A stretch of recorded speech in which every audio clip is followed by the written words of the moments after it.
new hot and techy Brezza, the Citybird SUV.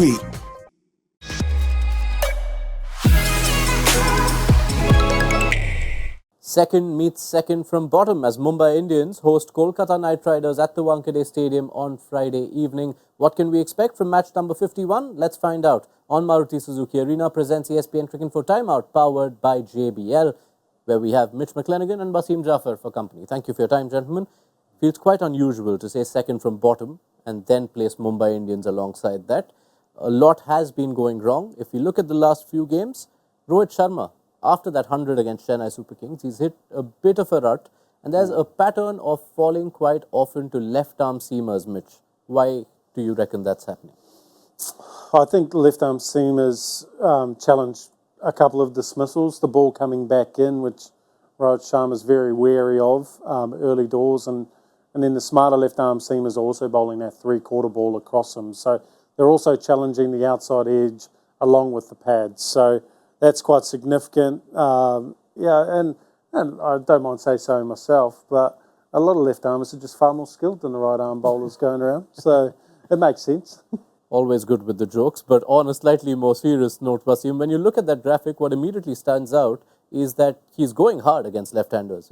A strike rate touching 200 against left-arm pace, but just maybe that's the reason why he's more vulnerable to getting out? Well, I think he had his problems against left-arm seamers. The way he sets up, the way he plants his front leg, you could always feel that anything that's coming in, it's going to trouble him. Even the right-hand bowlers have found a way to get him out like that. But left-armers generally, because they create that angle, it makes it even more difficult. But I think nowadays, in the recent past, he's gone after them. He tries to slog them out of the way. He sometimes walks towards the bowler to negate that swing. But he had his problems. I thought Trent Bolt got him out really nicely. With that first ball of away singer, which probably he wouldn't have expected it. Khalil, he mistimed a drive, so I won't call that a dismissal, well planned. But there is that loophole in his game which he knows, and he tries to counter attack them to get them off their line, and that is smart from him. The way he plays it, he tries and avoid that problem through his attacking skills. Which could mean an intriguing matchup against Mitchell Starc, even discounting the kind of season Starc has had so far. Yeah, particularly with the three-quarter bowler Mitchell Starc's brought into his game, we've seen him bowl a lot more. So that'll be a challenge as well. He bowls at full length, which brings swing or that outside edge into play. While he's short on form, he's still a quality bowler and has shown signs of him getting close to back to being his best. So it will be a challenge at Wankhede. It's always challenging facing a new ball at Wankhede the first couple of overs as well. So that's going to be a nice matchup to watch. Yeah, and that matchup might even be something about laying down a marker, because India and Australia are likely to face off in the Super 8s, where this could be a lot more important. Yeah, I think he's got decent numbers against Mitchell Starc, and Mitchell Starc's form also is a concern, so Rohit knows that, and Rohit also in the last 4 games hasn't scored the runs that you talked about after the 100, so he'll be keen to get into that World Cup with a bit of form. So I think it's going to be interesting. I just feel Rohit needs to take a little bit of more time. He's trying to muscle the ball too early in his inning. I think he can probably take a couple of overs to get himself in, and then probably look to time the ball rather than try and hitting it too hard. But yeah, that is going to be an interesting matchup. Any left-handers, for Rohit Sharma is a little bit of worry. Let's focus on Kolkata Knight Riders. Mitchell Starc's form has been a concern, but he's often been covered up by the domestic pacers, and now KKR will be missing one. Harshit Rana has been their joint highest wicket taker, but he can't play this game as he serves a ban for presumably the send-off he gave to Abhishek Porel in the last game. How do you expect KKR to cope without him, Mitch?